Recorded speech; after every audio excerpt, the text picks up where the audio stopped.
Hola, ¿qué tal hermanos, hermanas? Un gusto estar con todos ustedes nuevamente en nuestro canal de YouTube LM Cuernavaca. Gracias por acompañarnos. Vamos a iniciar nuestra transmisión compartiendo nuestra oración del Regina Cheli a nuestra Madre Santísima, encomendándonos a Dios en esta jornada que ya hemos comenzado. Y esta última transmisión del tema de los apócrifos. En el nombre del Padre, del Hijo y del Espíritu Santo. Amén. Reina del cielo, alégrate, aleluya, porque el que me hiciste llevar en tu seno, aleluya, resucitó según dijo, aleluya. Ruega por nosotros a Dios, aleluya. Alégrate y gózate, María, aleluya, porque resucitó en verdad el Señor, aleluya. Oremos.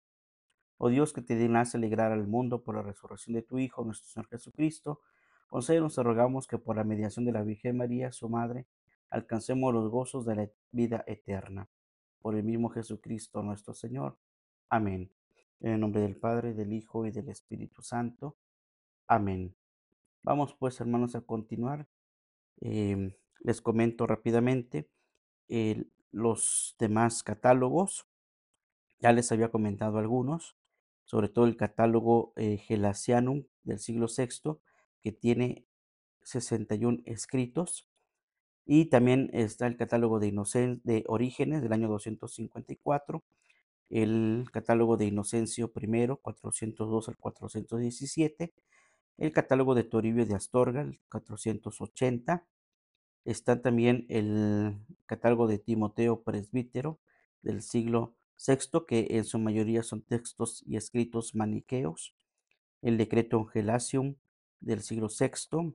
Está también el catálogo de estichometría de Nicéforo del siglo cuarto aproximadamente. Este tiene dos apartados: escritos dudosos del Nuevo Testamento y escritos apócrifos del Nuevo Testamento.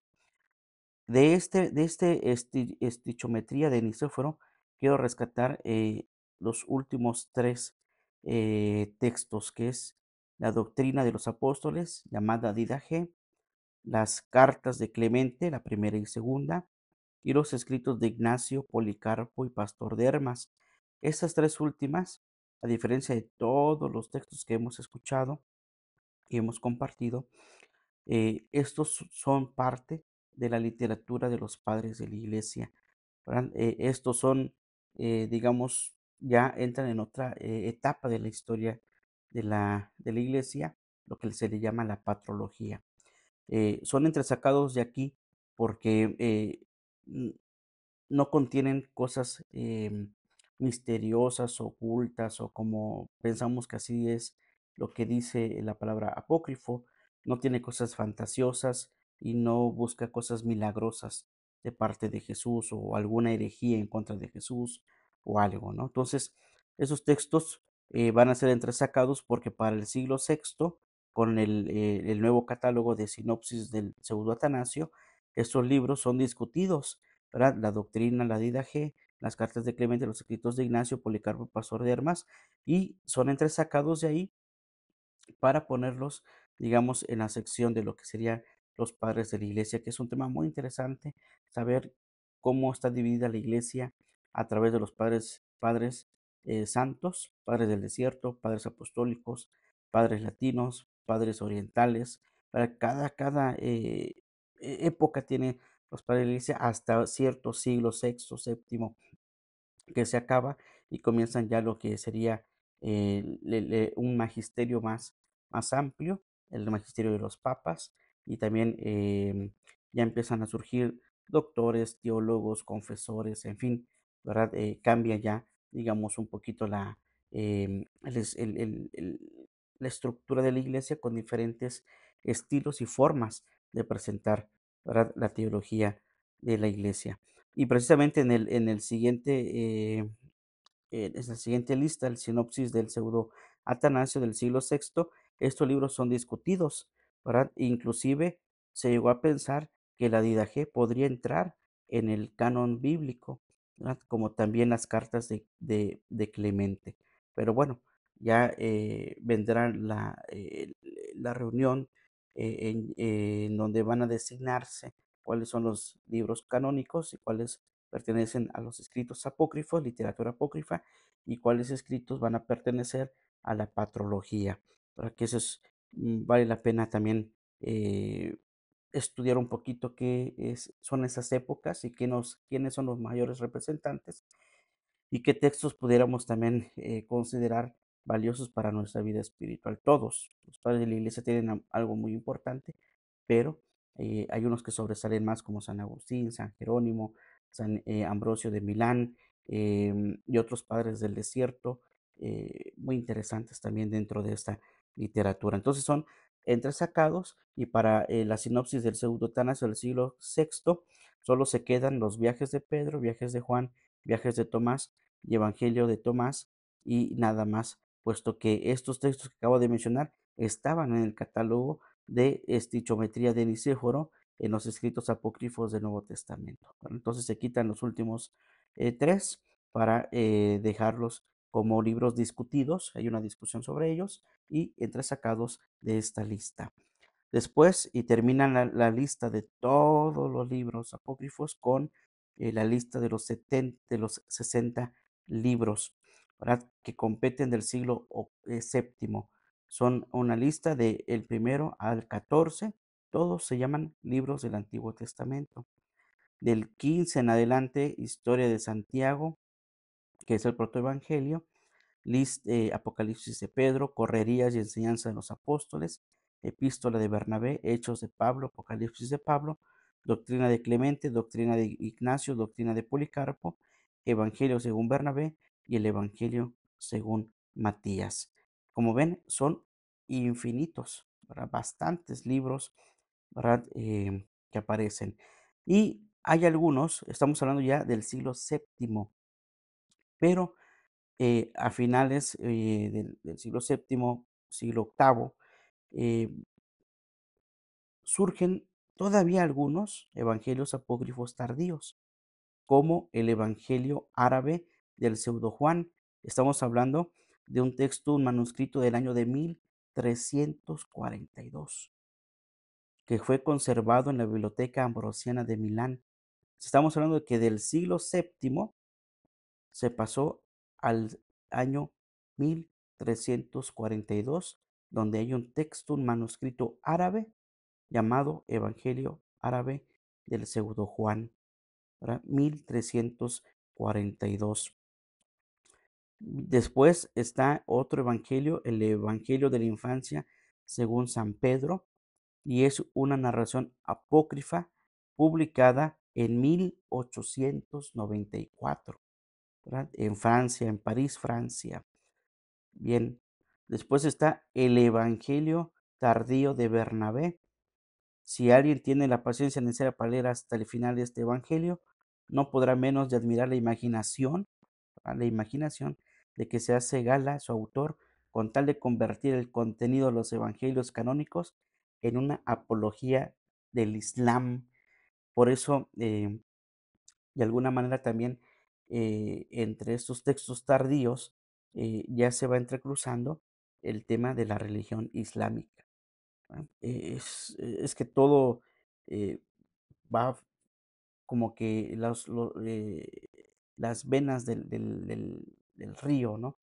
Las venas o las ramas de las raíces de los árboles se van extendiendo, ¿no?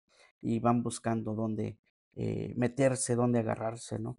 Entonces, este pseudo evangelio tardío de Bernabé lo que quiso es poner los cuatro evangelios canónicos a la imaginación, ¿verdad? Para hacer una apología al Islam, ¿verdad? Dice, valgan algunos botones de muestra, vamos a ver algunos. Jesús, según él, no sufre muerte de cruz, sino para evitar el problema de la resurrección, es Judas el que muere en su lugar. Y entonces dice, Mahoma es el Mesías que vino a librar a los hombres de los errores que estaban sumidos después de la venida de Cristo. Y así, entre esos, habrá otros más textos muy sumidos en la imaginación, en la apología, ¿verdad? En hacer algo que se parezca al Islam, o más bien algo que entre en el Islam, ¿verdad? Y hoy en día muchos de los problemas que hay en los países islámicos es precisamente em, ensalzar la figura de Mahoma y del Corán, ¿verdad? Y tomando precisamente algunas variantes de los textos canónicos, inclusive hablan de Jesús, hablan de María, hablan de los ángeles, y bueno, hasta en algún momento pudiéramos nosotros creer que tienen cierta razón y que por eso envuelven, ¿verdad? A las culturas y a los países islámicos en una cultura muy fatalista, fantasiosa y muy fanática. Por eso hay que tener mucho cuidado también con el estudio, digamos, del Corán o del Islam. Tienes cosas buenas, pero la mayoría es son muy duros. De hecho, hoy en día se les ha catalogado también como grupos terroristas. Tal vez no lo sean, pero hay algunos que llegan inclusive a la muerte, ¿no? Porque así dice Alá, así me aviento y mato tantas gentes como mártires para Alá, ¿verdad? Y bueno, no nos vamos a meter ahí, puesto que es un tema también que hoy en día es muy controversial y ha habido muchos elementos a través de las redes sociales en las que vemos esas eh, conferencias, intervenciones de los grupos islámicos ya en otros países donde están como invadiendo, digamos, entre comillas, y llevando esa religión islámica, que es parte, digamos, también de lo que ellos hacen, es llevarles ese mensaje a otros, ¿no? Hay que tener mucho cuidado, hermanos, también con el tema del Islam, el mundo islámico. Otro de los textos es el Evangelio monofisita georgiano. Es un apócrifo desconocido proveniente de los círculos monofisitas. Monofisitas también es una herejía. ¿Verdad? Está contenido en uno de los manuscritos georgianos del siglo XIX. Pertenece a la Biblioteca Bodleiana de Oxford. Forma parte de la colección de Wardrop. ¿Verdad? Bien, o sea, estamos hablando del siglo XIX, ¿verdad? Allí hallado, ¿no? Pero el escrito se fue redactado hacia el siglo XII o XIII, ¿verdad? Por muchos, teniendo como base muchos escritos apócrifos y heterodoxos, ¿verdad? Y es un texto armenio al georgiano y pertenece a la literatura popular de los georgianos monofisitas. Era muy interesante, ¿no? Siglo XII, XIII. También está el escrito de los apócrifos de Bogomiles. Se da el nombre de Bogomiles a los miembros de un movimiento religioso dualista y antijerárquico que apareció en Bulgaria a principios del siglo X y fue extendiéndose en los siglos siguientes, primero en los países del área cultural bizantina y luego, a merced al influjo de las cruzadas, en varias regiones del occidente europeo, dando aquí origen a la secta de los cátaros o los albigenses, y que van a entrar en conflicto con las cruzadas, ¿verdad? Este, y ahí hay un escrito llamado Apócrifos Bogomiles, que son algunos, ¿no? Textos ahí, ¿verdad? Bien. Y finalmente el Evangelio de Santiago el Mayor, que se trata de una serie de escritos apócrifos amparados bajo el nombre de Santiago el Mayor y contenidos en los llamados plomos del Sacro Monte de Granada. Estos fueron desenterrados en este lugar hacia el año 1597 y recogen de fuentes árabes diversos datos apócrifos acerca de la vida de Cristo y de María,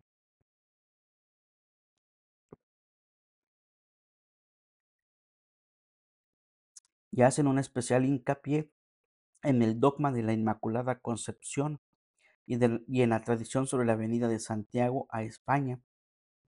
Aunque no contienen por lo general errores dogmáticos, fueron proscritos por el Papa Inocencio XI en el año de 1682, juntamente con los demás plomos, a causa del carácter sagrado del pueblo que se les atribuía.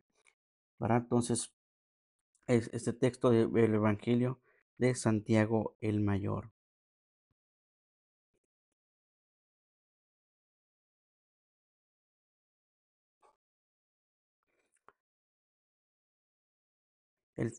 ¿Por qué dice proscritos? ¿Qué significa proscritos?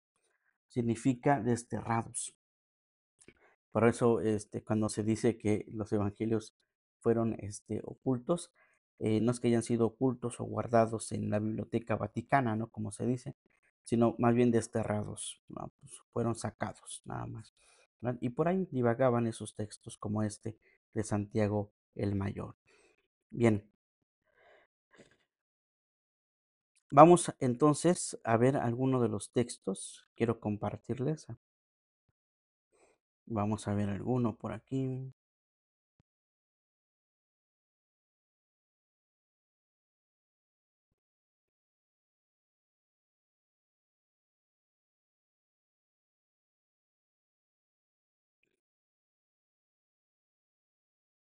Vamos a ver.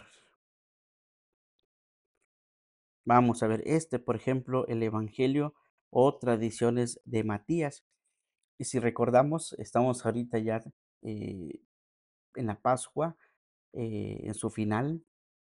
Vamos a celebrar la ascensión del Señor próximamente y después Pentecostés. Y recordamos hace unos días el Evangelio de la elección del sucesor de Judas Iscariote, ¿verdad? Porque esto que Judas Iscariote fue el traidor. Y después, inspirados por el Espíritu, dijeron, bueno, somos 12, hay que agregar a uno a nuestro grupo para completar el número que el mismo Señor había designado para la misión.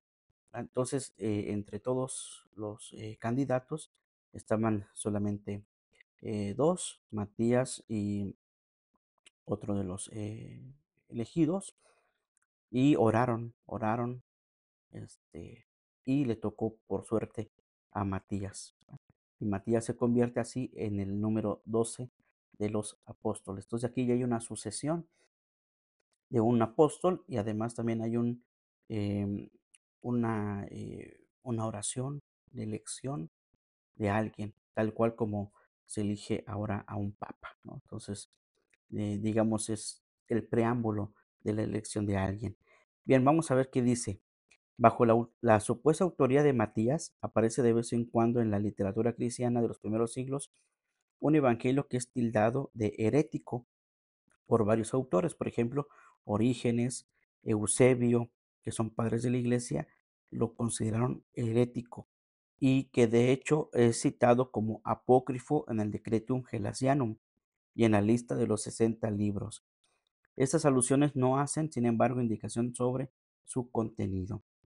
Es posible entonces es posible, aunque no se pueda probar, que dicho escrito tenga algo que ver con las tradiciones de Matías, que se refieren también en el siglo III a Clemente de Alejandría en diversos lugares, citando de ellas algunos fragmentos.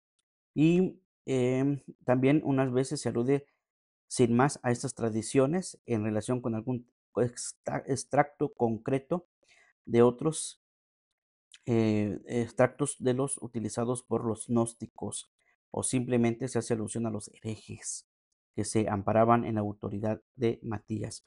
Muchos textos apócrifos, por llevar el nombre de un apóstol, pues con eso pensaban o se pensaba que se amparaba bajo la autoridad de un hombre importante, ¿no? Pedro, Matías, Juan, ¿verdad? Clemente, bueno, y este mismo sentido se expresa asimismo Hipólito de Roma, que es otro padre de la iglesia, también en el siglo III, citando a los heterodoxos Basilides e Isidoro, que pretendían haber recibido de Matías unos discursos secretos que éste habría escuchado de labios del Salvador. Sabemos que Matías estaba entre el grupo de los 12, seguramente conoció a Jesús, pero no estaba en el círculo de Jesús más íntimo, ¿no? Eh, pero aquí podemos ver entonces nosotros que cuando Hipólito ve ese texto, a él le dicen, ¿verdad? Hacia el siglo III, que un tal Basilides y un tal Isidoro le dicen, ¿verdad? Que han recibido de Matías, del apóstol Matías, un discurso secreto de lo que Matías escuchó de labios del Salvador, ¿verdad? Y bueno, obviamente, pues Hipólito no les pone mucho énfasis. Y con estas referencias resulta difícil recomponer el apócrifo perdido, pero no cabe duda de que bajo la forma de evangelio o bien de tradiciones, existió en el siglo segundo un escrito atribuido al apóstol Matías, que se servían sobre todo en círculos heterodoxos, ¿verdad? Entonces, muy interesante, ¿verdad? Bien, vamos a ver algunas, se le llaman reconstrucciones del texto, ¿verdad? Algunas cosas que dice el texto nada más para que veamos cómo es, eh, cómo los padres de la iglesia reconstruyen el texto, ¿verdad? Bien, por ejemplo, Clemente Alejandrino dice hacia el año 215, mas el principio de esta verdad es el admirarse de las cosas, como dice Platón en el Tecteto y Matías en sus tradiciones, al exhortar, admira lo presente, poniendo esto como primer grado del conocimiento del más allá. ¿Verdad? Entonces Clemente Alejandrino hace una reconstrucción del texto aludiendo, ¿verdad?, a las cosas de Platón. ¿Qué tiene que ver ahí Platón dentro de el texto de Matías? ¿No? Entonces está reconstruyendo, está haciendo un estudio Clemente Alejandrino del cómo este texto comparando, ¿no? Así como a Platón le llegó el Tecteto y a Matías sus tradiciones, pues así se exhortaba. Admira lo presente, ¿no? Después, otra reconstrucción, dicen los gnósticos que también Matías enseñó de esta manera: luchar contra la carne y tratarla con desdén, no concediéndole placer alguno desenfrenado. Equivale a crecer el alma por la fe y el conocimiento. Acuérdense que los gnósticos se basan mucho en el tema del conocimiento y esa es su raíz muy profunda, ¿verdad? Más de hecho, el cuerpo es como una cárcel, como algo malo, ¿verdad? Y entonces no le des placer a tu cuerpo, no le des lo que el cuerpo necesita, ¿no? Sino nada más darle conocimiento. Y con eso tienes, ¿no? Entonces, el Evangelio de Matías tiene estas cosas, ¿no? Em, Vamos a ver una reconstrucción, el siguiente. Dice, cuentan pues que el jefe de los publicanos Saqueo, o algunos dicen Matías, ven cómo quieren cambiar también el nombre, al oír la voz del Señor que tuvo a bien quedarse en su casa, dijo, Señor, he aquí que doy en limosna la mitad de mis bienes, y si en algo he defraudado a alguien, le devuelvo el cuádruplo. Por lo que dijo el Señor a su vez, al venir hoy el Hijo del Hombre ha encontrado lo que estaba perdido, ¿verdad? Parecidas las palabras al Evangelio que nosotros escuchamos precisamente cuando Jesús visita la casa de Saqueo. Bien, eso con respecto al Evangelio de Matías o las tradiciones de Matías. Bien, vamos a continuar con otro. Vamos a ver. Hay fragmentos también dentro de la literatura apócrifa que se llaman fragmentos papiráceos, que son, digamos, logias, es decir, eh, dichos o palabras que Jesús muy probablemente haya dicho, porque realmente no se tiene a ciencia cierta, ni tampoco están escritos en los evangelios canónicos.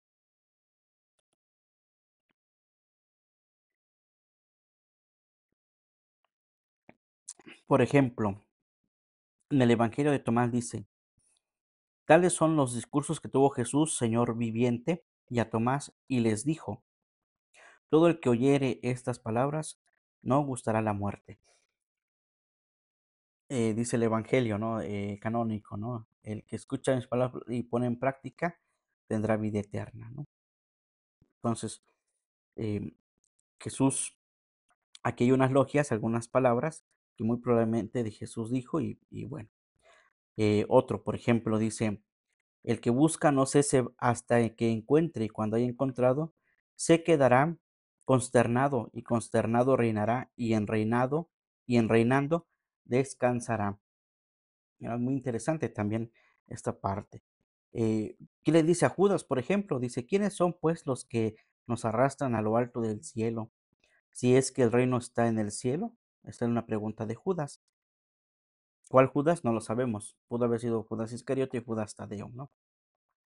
¿Quiénes son, pues, los que nos arrastran a lo alto del cielo si es que el reino está en el cielo? Y dice Jesús, las aves del cielo, las bestias y todo lo que pueda haber bajo la tierra y sobre ella, y los peces del mar son los que nos arrastran hasta Dios.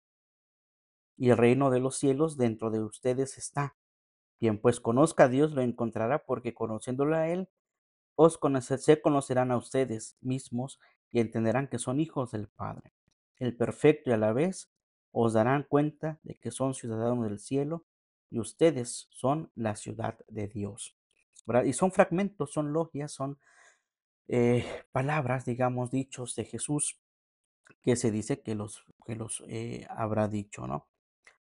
Otro dice, Jesús, estuve en medio del mundo y me dejé ver de ellos en carne y encontré a todos ebrios y no di con ninguno que estuviera sediento entre ellos. Otra, por ejemplo, una ciudad edificada sobre la cumbre de un alto monte y fortificada, ni caer puede ni estar escondida. ¿Verdad? Bien, son algunas logias de Jesús. Vamos a ver algunos otros textos.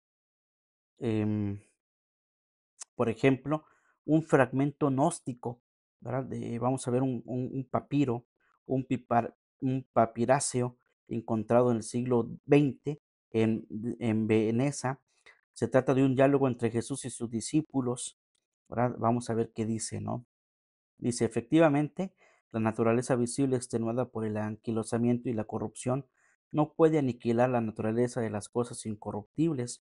Quien tenga otros oídos, fuera de los oídos corrientes, escuche. A los despiertos hablo yo. Aún añadió y dijo, todo lo nacido de la corrupción perece, como hijo que es de la corrupción. Mas lo nacido de la incorruptibilidad no perece, sino que permanece incorruptible como hijo que es de la incorruptibilidad. Mas algunos de los hombres erraron al no ver la corrupción. Y es gnóstico esto. Realmente de lo que está hablando es del desprecio del cuerpo y el absoluto dominio del conocimiento. ¿Sí? Los discípulos dicen, ¿cómo pues vamos a encontrar la fe? Le están diciendo a Jesús. Y les dice el Salvador, pasando de la oscuridad a la luz, de las visiones y esta emanación de la inteligencia, les hará ver cómo se puede encontrar la fe clara del Padre que no tuvo Padre. Entonces, de hecho, San Agustín también entró en el grupo de los gnósticos y hay una parte de su vida en el que los gnósticos se vestían de blanco, ¿verdad? Y tenían que entrar a una especie de oscuridad, digamos, en una tienda, en una casa, y los hacen pasar por la oscuridad y después van encontrando la iluminación hasta que salen a lo que es la luz. Es un proceso también, digamos, de integrarse a la comunidad. Tienen que ser un proceso, inclusive de bautismo y demás, ¿verdad? Pero por lo que buscan ellos precisamente, los gnósticos es que todo aquí es despreciable, lo único apreciable es el conocimiento, ¿no? El Señor, todo lo que dice, el Señor de todo no es el Padre, sino el progenitor. O sea, está diciendo que el Padre no es el Señor de todo, solamente es el progenitor. Pues el Padre es principio solamente en las cosas futuras, mas el Padre de Él es Dios, el progenitor de todas las cosas, desde su origen en adelante, ¿verdad? Muy interesante también el texto. Y hay otros fragmentos, ¿verdad? Que se dice que fueron de Jesús, algunas palabras de Jesús, ¿verdad? Vamos a ver un poquito, a ver qué nos dice el escrito del Evangelio de María Magdalena. Por ejemplo, este escrito es gnóstico también. Lleva el título de Evangelio de María en el colofón de los principales testigos en que su texto ha llegado hasta nosotros. Pues obviamente,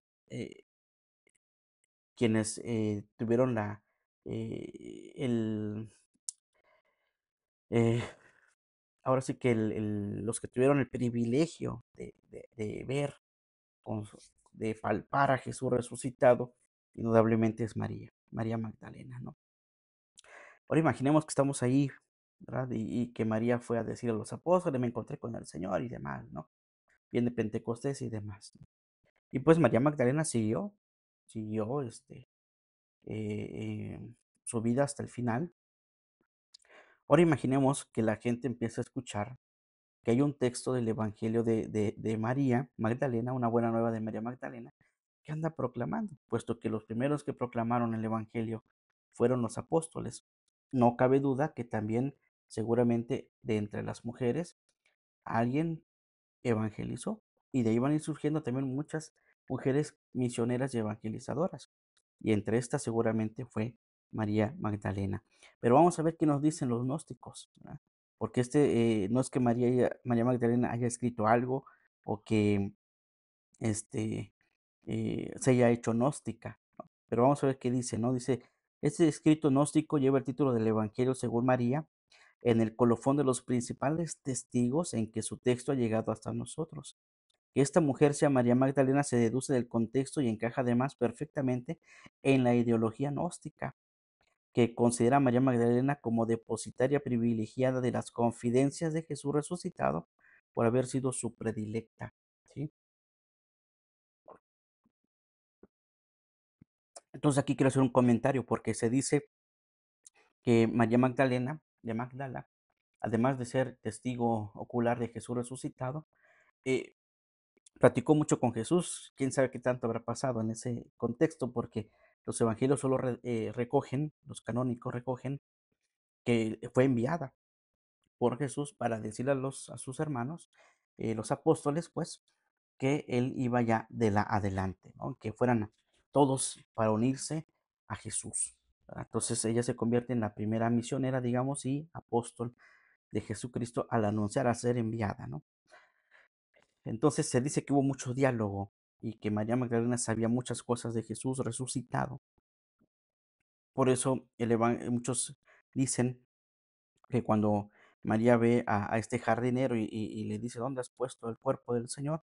Y escucha la voz del jardinero María, María dice, Rabuni, mi maestro, ¿no? Entonces dice que lo agarra. Entonces Jesús le dice, suéltame porque todavía no llega mi hora. Ese suéltame, no ha llegado mi hora de partir, algunos dicen que fue un momento para sentarse a platicar con ella, ¿no? Y decirle las cosas futuras. Bien, por eso dicen los gnósticos, pues ella es depositaria de algo que el Señor le concedió, ¿verdad? Muchos acontecimientos, muchas palabras, mucho conocimiento a ella, y pues para nosotros es una hija predilecta de Jesús. Pero bueno, es el pensamiento gnóstico. Y fíjense que de este apócrifo, cuyo origen se remonta con toda probabilidad al siglo segundo, ha llegado en dos fragmentos dos fragmentos, uno en griego, un original en griego y otro, y otro texto final, también en griego. La mayor parte del texto se ha conservado. Perdón, uno es en original griego y el otro es en versión copta, ¿verdad? Em, y bueno, es lo que hay, ¿no? Vamos a ver qué dice un poquito el texto. Dice, vamos a ver qué dice el texto copto del Evangelio de María. Dice, según el texto copto, nuestro apócrifo ofrece en primer lugar un diálogo entre Jesús resucitado y sus discípulos, en que Cristo el Redentor contesta diversas preguntas formuladas por esto relacionadas con la materia y el pecado. Pues, obviamente estamos con el mundo gnóstico. Después se despide de ellos, no sin antes recomendarles que vayan a predicar el Evangelio del Reino. Esta despedida deja a los apóstoles consternados y sumidos en la desolación hasta que María Magdalena irrumpe de pronto y les da ánimos, exhortándoles a confiar en la gracia divina. Aquí parece terminar la primera parte del apócrifo. Entonces, eh, siempre hemos nosotros dicho que María Santísima, la Madre de Jesús, está en el hecho de Pentecostés y está orando con los discípulos, está en oración y se ha dicho espiritualmente, místicamente, que María está ahí para animar a los discípulos del Señor. Y no dice nada María Santísima, está en silencio, está orando, ¿verdad? Pero en el Evangelio gnóstico de María Magdalena, en versión copta, dice, ¿verdad?, que María los animó habló con ellos y les dijo, María Magdalena, perdón, habló con ellos y les dijo, confíen en la gracia divina, irrumpe de pronto y les da ánimos, ¿no? Interesante. La segunda parte comienza con un requerimiento de Pedro a María Magdalena para que ésta le cuente a él y a los demás discípulos la revelación que ella ha recibido de Jesús. Fíjense, ¿verdad? También es muy llamativo porque Pedro, testigo ocular, es el primer testigo de los apóstoles en la resurrección de Jesús y después Juan, le están preguntando a María Magdalena, oye, ¿qué te dijo el Señor? A ver, cuéntanos, em, dinos, ¿no? Aquí hay algo muy importante que decir. Em, Acuérdense que la cultura y la religión judía no le da mucha importancia al hecho de la mujer. em, y de hecho, eh, los evangelios de la resurrección no le creen a María Magdalena. Entonces, para constatar la veracidad de María Magdalena, es decir, sus palabras provienen de una mujer, que para ese entonces era muy difícil confiar en las palabras de una mujer. Y además por todos sus antecedentes y además de su conversión, ¿verdad? Entonces Pedro y Juan salen corriendo para testificar precisamente aquello que les dijo esta mujer. Em, la samaritana es otra imagen del no reconocimiento de la mujer, pero después todos van a ver al pozo de Samaria para ver a Jesús. Y entonces ya se les da un reconocimiento, ¿no? Entonces las palabras de la samaritana y las palabras de María Magdalena, entonces tienen una fuerte influencia, ¿verdad? Ya en el pensamiento de las primeras comunidades cristianas. Entonces aquí parece suceder algo parecido. Entonces Pedro le dice a María Magdalena, cuéntanos. Y María dice, describe entonces una visión en que se le ha sido dado a conocer muchos secretos acerca del alma y de las cinco potencias contrarias que interponen en su camino hacia el descanso. Entonces, el tema de las almas, las cinco potencias contrarias, el descanso y las visiones son netamente gnósticas. Eso es lo que ellos están queriendo dar a conocer por medio de este evangelio. ¿Sí? Entonces, la reacción de Pedro y de Andrés ante esta visión de María Magdalena viene reflejada en este fragmento del texto griego. Vamos a ver lo que dice este pequeño texto griego. Dice, lo restante del camino, les está diciendo María Magdalena, lo restante del camino de la medida justa del tiempo del siglo, descanso en silencio. Dicho que hubo esto, María cayó, como si el Salvador le hubiera hablado. Solamente hasta aquí, ¿verdad? Entonces está contando María Magdalena algo y de repente María Magdalena se queda callada porque escucha la voz del Salvador, le dice hasta aquí, ya no les digas más, ¿sí? Entonces dice Andrés, hermanos, ¿qué les parece de lo dicho? ¿Qué les parece lo que dijo María Magdalena? Porque yo por mi parte no creo que haya hablado esto el Salvador, pues parecía no estar de acuerdo con sus pensamientos. Pedro dice, pero es que preguntad, pero es que preguntado el Señor por estas cuestiones, iba a hablar a una mujer ocultamente y en secreto para que todos la escucháramos. ¿Acaso iba a querer presentarla como más digna que nosotros? Entonces, por eso les digo que hay una eh, situación conflictiva todavía en esos tiempos, ¿verdad?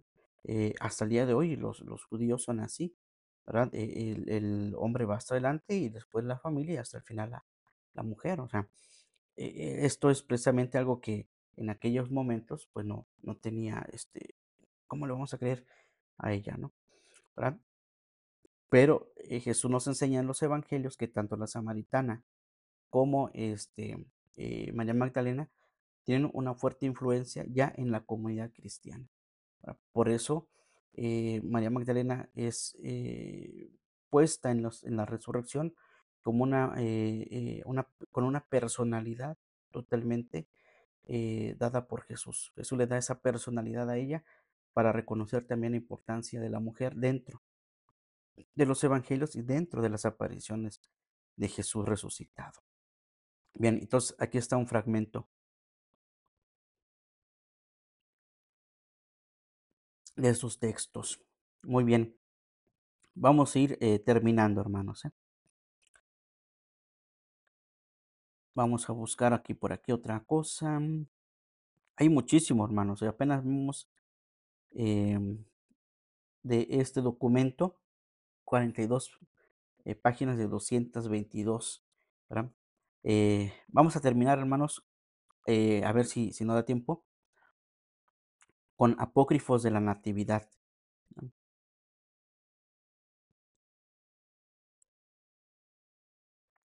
Vamos a ver. Un fragmento del texto del protoevangelio de Santiago, que habla sobre la natividad. Dice, bueno, aquí en el texto de la natividad está precisamente el nombre de Joaquín y Ana. Por ejemplo, aquí dice, vamos a leer el primer fragmento, dice, según cuentan las memorias de las 12 tribus de Israel, había un hombre muy rico por nombre Joaquín, quien hacía sus ofrendas en cantidad doble, diciendo, el sobrante lo ofrezco por todo el pueblo y lo debido de expiación de mis pecados será para el Señor, a fin de volverle propicio. Entonces llegó la fiesta grande del Señor, en que los hijos de Israel suelen ofrecer sus dones. Y Rubén se plantó frente a Joaquín, diciéndole, no te es lícito ofrecer el primero tus ofrendas, por cuanto no has suscitado un vástago de Israel. Es decir, no puedes tú ofrendar, pues no tienes hijos, ¿no? Entonces Joaquín se contristó en gran manera y se marchó al archivo de Israel con intención de consultar el censo genealógico y ver si por ventura había sido él el único que no había tenido posteridad en su pueblo. Se fue a examinar los textos para ver cómo estaba su genealogía, ¿no? Y examinando los códices se encontró que todos los justos habían suscitado descendientes. Entonces se acordó, por ejemplo, de cómo el patriarca Abraham le dio el Señor en sus postrimerías por hijo a Isaac. Entonces quiere decir, descubrió que Abraham, ya siendo un viejo, Dios le concedió un hijo, Isaac, ¿no? Entonces Joaquín dice quedó sumamente afligido y no compareció ante su mujer, sino que se retiró al desierto. Allí plantó su tienda y ayunó 40 días y 40 noches, diciéndose a sí mismo, no bajaré de aquí ni siquiera para comer y beber, hasta que no me visite el Señor mi Dios, que mi oración me sirva de comida y bebida. Eso es cuestión de Joaquín, ¿no? ¿Qué pasa con Ana? Vamos a ver lo que pasa con Ana. Dice, y Ana, su mujer, se lamentaba y gemía doblemente, diciendo, lloraré mi viudez y mi esterilidad, puesto que eh, Joaquín se había ido al desierto y pues no era estéril. Pero dice, vino la fiesta grande del Señor y le dijo Judith, su criada, ¿hasta cuándo vas a estar humillando tu alma? Ya ha llegado la fiesta mayor y no te es lícito contristarte. Toma ese pañuelo de cabeza que me ha dado la dueña del taller, ya que no puedo yo ceñírmelo por ser de condición servil y tener el sello real. Entonces, Judith, que era una criada, le habían dado un pañuelo para su cabeza, se lo quita y se lo da a ella, ¿no? Pues ella es una criada y se lo da a su dueña, digamos, su patrona, digamos, que era Ana. Y dijo Ana, apártate de mí, pues no he hecho yo tal cosa, y además el Señor me ha humillado demasiado como para que me lo ponga. No sea que algún malvado te lo haya dado y hayas venido a hacerme también a mí cómplice del pecado. Replicó Judith, ¿para qué te voy a maldecir yo si ya el Señor te ha herido de esterilidad, no dándote fruto en Israel? Y Ana, aunque afligida en extremo, se despojó de sus vestidos luctuosos, que se hizo el tocado, tomó sus vestidos de boda y sobre la hora nona, bajó al jardín para pasear. Ahí vio un laurel, se sentó a su sombra y oró al Señor diciendo, oh Dios de nuestros padres, óyeme y bendíceme a mí de la manera que bendijiste el seno de Sara, dándole como hijo a Isaac. ¿Y qué sucede? ¿Verdad? Y habiendo elevado sus ojos al cielo, vio un nido de pájaros en el laurel y se lamentó de nuevo entre sí diciendo, ay de mí, ¿por qué habré nacido y en qué hora habré sido concebida? He venido al mundo para ser como tierra maldita entre los hijos de Israel, Estos me han colmado de injurias y me han barrido del templo de Dios. Ay de mí, dice Ana, ay de mí, ¿a quién me asemejo yo? No a las aves del cielo, puesto que ellas son fecundas en tu presencia, Señor. Ay de mí, ¿a quién me parezco? No a las bestias del campo. Bueno, va diciendo ahí esas cosas, ¿no? He aquí que se presentó un ángel de Dios diciéndole, Ana, Ana, el Señor ha escuchado tu ruego, concebirás y darás a luz, y de tu prole se hablará en todo el mundo. Y Ana respondió, vive el Señor mi Dios, que si llego a tener algún fruto de bendición, sea niño o niña, lo llevaré como ofrenda al Señor y estará a su servicio todos los días de su vida. ¿Verdad?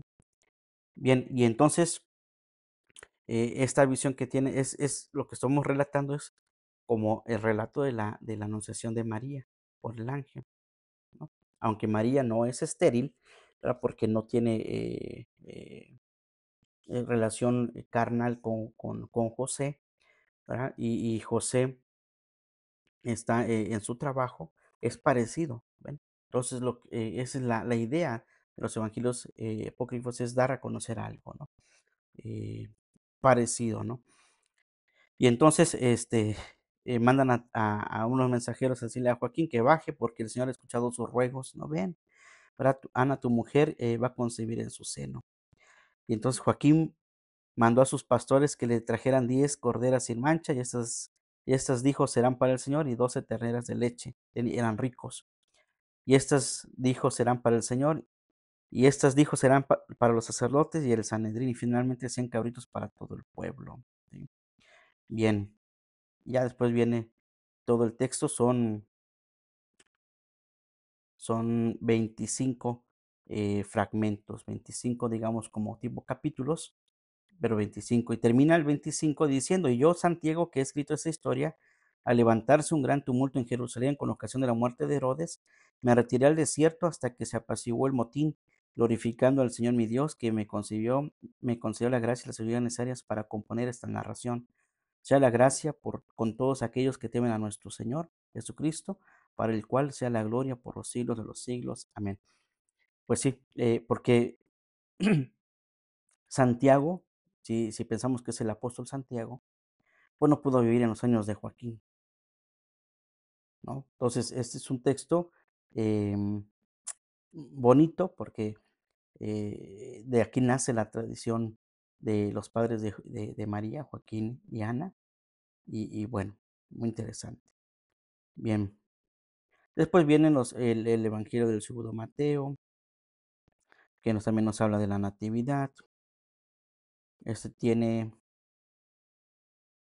20 24 capítulos con una segunda parte. Terminan siendo en total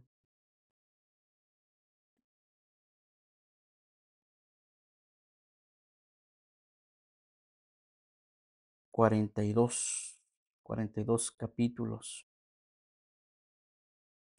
Después están los extractos del Liber de Infantia Salvatoris. Bueno, la infancia del Salvador. Bien, están los apócrifos de la infancia, el del Pseudo Tomás, ¿verdad? A ver, vamos a ver. Un pequeño fragmento. Por ejemplo, el fragmento 11 del apócrifo de la infancia de Jesús, del Pseudo Tomás.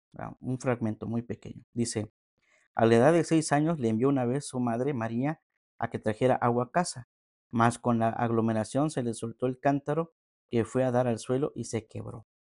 Entonces extendió Jesús la mano con que iba cubierto, lo llenó de agua y se lo llevó a su madre. Esta, al ver la maravilla que Jesús había obrado, le besó y guardaba en su interior todos los misterios que le veía realizar. Entonces, esos son esos misterios, esos milagros, ese misticismo, no sé cómo llamarle, pues, como eso que lo que quiere provocar los apócrifos, ¿verdad? Entonces va Jesús con su cántaro, hay mucha gente, se le cae, se rompe, entonces lo que hace él es sus manitas y ahí trae el agua, ¿no? Venía el agua ahí, era como una burbuja, ¿verdad? Y se la lleva a su madre.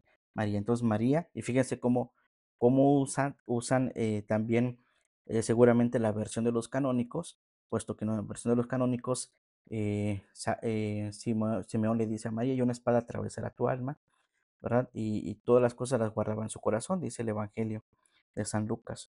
Entonces aquí le complementan, ¿verdad? Jesús, habiendo obrado aquello, María lo besó y lo guardaba en su interior todos los misterios que le veía realizar a Jesús. Pero María, en ningún momento hay en alguna parte en el que María haya dicho, mira, pues cuando estaba chiquito pasó esto, ¿no? Como pueden contar nuestros papás de nosotros cuando éramos pequeños, ¿no? Cosas que hicimos y cosas que ni recordamos que hayamos hecho, ¿no? Pero bueno, es muy interesante este pequeño fragmento. Bien, pues vienen muchos textos. em, con esto pues quiero terminar, hermanos. Está también la historia de José el carpintero y también aquí viene cómo muere. Por ejemplo, la cara a la muerte dice más le llegó a mi padre José la hora de abandonar este mundo, que es la suerte de todo hombre mortal. Cuando su cuerpo enfermó, vino un ángel a anunciarle: tu muerte tendrá lugar este año. Y insintiendo él, su alma llena de turbación, hizo un viaje a Jerusalén, penetró en el templo del Señor, se humilló ante el altar y oró de esta manera. Y viene la plegaria de José ante su muerte. ¿No? Esto es algo eh, fuerte, porque ¿quién de todos nosotros puede predecir la muerte? ¿O quién ha venido a decirnos, sabes qué, este es tu último año, esta es tu última semana, este es tu último día? Algunos lo han intentado, como un médico, ¿no? Cuando tenemos una enfermedad grave nos dicen, mire, le quedan 5 semanas de vida, 3 semanas, 3 meses, y a veces se cumplen y a veces ni se cumplen, ¿no? Algunos se cumplen, mueren, y otros se sanan, ¿no? Pero aquí el ángel va y le dice a José, ¿sabes qué? Este es tu tiempo, este es tu año. Y bueno, hay una plegaria de José. Imagínense, ¿no? Que te diga un ángel, ¿sabes que vas a morir este año? Pues obviamente se contrista el corazón de José y pues va a orar, ¿verdad? Viene la agonía, José expira y muere, ¿no? Bien, y así infinidad. Después están unos, siempre hemos hablado de los evangelios, y nos acordamos de los evangelios apócrifos, perdón, y nos acordamos de la infancia de Jesús y de todo eso. Pero también existen los apócrifos de la pasión y resurrección. Y quiero terminar con esto, con este último, em, porque el evangelio más importante de los apócrifos sobre la resurrección de Jesús y su pasión es el evangelio de Pedro. De hecho, los que han estudiado todo este tema de la resurrección, bueno, todo lo que es la pasión, muerte y resurrección de nuestro Señor Jesucristo, todas hacen siempre referencia al evangelio de Pedro. Es un texto que tiene 14 puntos, 60 puntitos, eh, que pudiéramos nosotros, ustedes pueden descargar de internet y leerlo. Pero narra, digamos, muy similarmente a los 4 evangelios canónicos. Quiero terminar pues con esto y comentarles, por ejemplo, mm,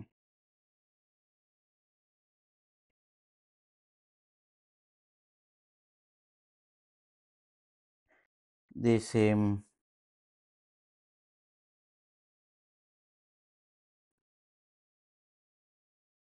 vamos a leer el 3, dice, tomando al Señor le daban empellones corriendo y decían, arrastremos al Hijo de Dios, pues ha venido a caer en nuestras manos. ¿Verdad? Y como es un texto, este Evangelio de Pedro, como es un texto ya después de la época de la pasión, muerte y resurrección de Jesús, un texto obviamente de siglos posteriores, en los canónicos no se dice que iban arrastrando a Jesús, el Hijo de Dios, simplemente decían que llevaban a Jesús para matarlo, ¿no? No se le da un título de Jesús el Mesías, el Señor o no. Pero el Evangelio de Pedro sí dice a quién llevan. Dice, arrastremos al Hijo de Dios, pues ha venido a caer en nuestras manos. Después le revistieron de púrpura y le hicieron sentar sobre el tribunal, diciendo, juzga con equidad Rey de Israel. Esto no lo dicen los evangelios canónicos, ¿verdad? No le dicen, a ver, dinos que júzganos, ¿no? Y uno de ellos trajo una corona de espinas y la colocó sobre la cabeza del Señor. Algunos de, algunos de los circunstantes le escupían en el rostro, mientras otros que le daban bofetadas en sus mejillas y otros le herían con una caña. Y habiéndoles, ya había quienes le golpeaban diciendo, este es el hombre, este es el homenaje que rendimos al Hijo de Dios.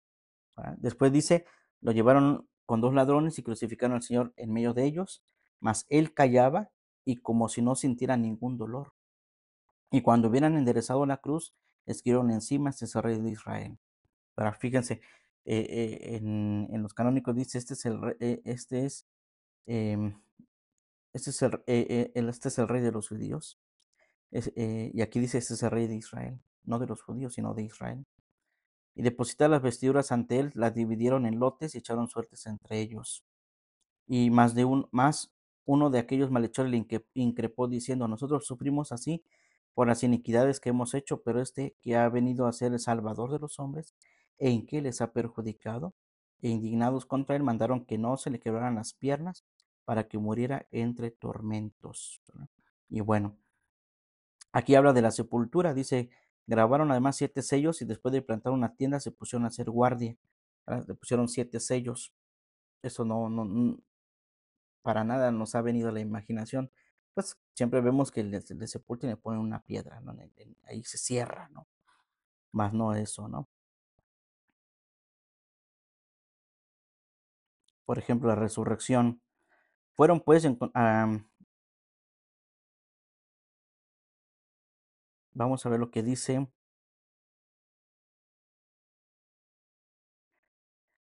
Bien, ya con esto termino.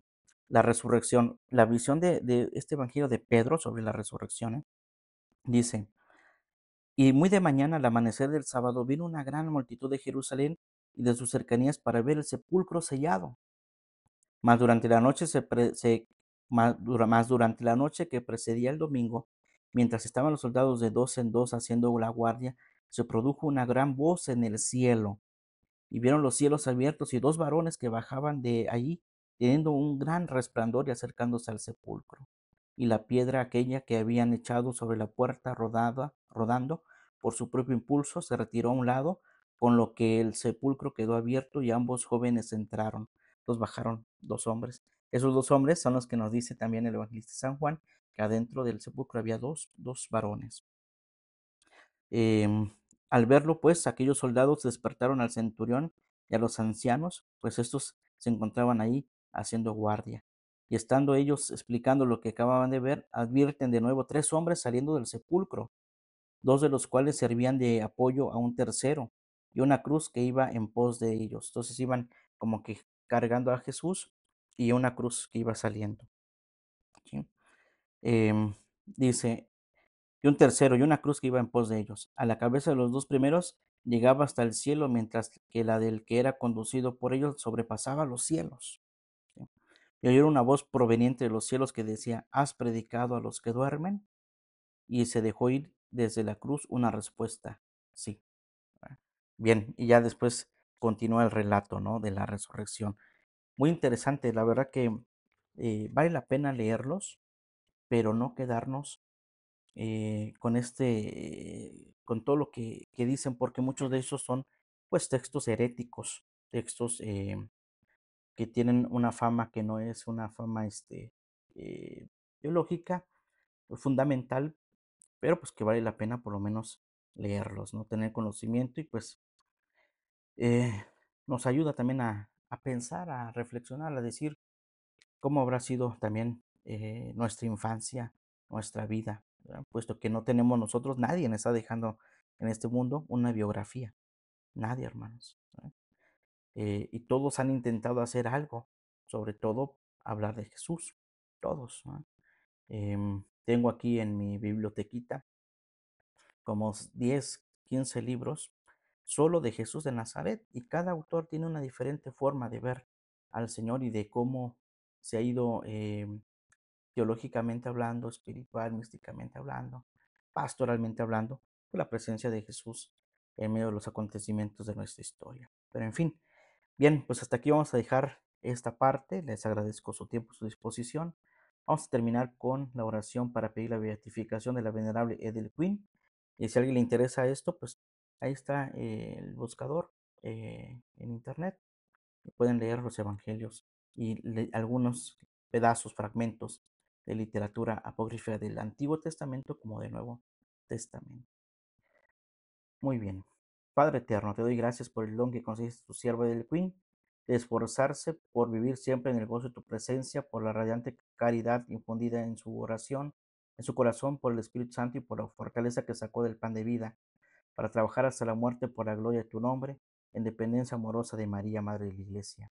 Confiando, Padre misericordioso, en que su vida te fue agradable, te pido me concedas por su intercesión el favor especial que ahora te imploro, que des a conocer con milagros la paz del mundo, el aumento de nuestros presidios. Y des a conocer con milagros la gloria que ella goza en el cielo, para que también sea glorificada por la iglesia en la tierra, por Cristo nuestro Señor. Amén. El Señor esté con ustedes y con tu espíritu. La bendición de Dios Todopoderoso, Padre, Hijo y Espíritu Santo, descienda sobre ustedes y permanezca para siempre. Amén. A Jesús por María. Ave María. Secula seculorum. Amén. Que pasen un excelente día, que Dios les bendiga. Nos vemos en el siguiente tema, el siguiente mes, siguientes transmisiones. Dios les bendiga a todos.